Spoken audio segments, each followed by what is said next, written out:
উদ্দেশ্যে তাই আমার বলা, এটা সর্বোচ্চ প্রশাসনিক নির্দেশ, সেটা কোনো বিচ্ছিন্ন ঘটনা নয়। সারা রাজ্য জুড়েই দেখা গেছে যে সরকারি জমির একটা দীর্ঘমেয়াদী বেদখল হয়েছে, অর্থাৎ এনক্রোচমেন্ট হয়েছে।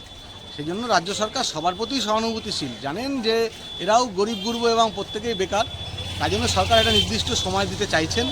তাদের বিকল্প সংস্থান কোনো জায়গার জন্য আমরাও প্রশাসনিকভাবে উদ্যোগ নেব, কিন্তু এটাকে কন্টিনিউয়েশন আর করতে দেওয়া যাবে না। যত অবৈধ খালের পরে জায়গা আছে, আজকে আমি মানে জেলা শাসকের নির্দেশে আমি বিএলআরও ময়না, সমিত মুখার্জি, বিডিও সাহেব ময়নার, পুলিশ প্রশাসনের তরফ থেকে ওসি সাহেব এবং তাদের সমস্ত কলিগস, তারা সবাই মিলেই বেরিয়েছি মানুষের মধ্যে চেতনা নিয়ে আসার জন্য।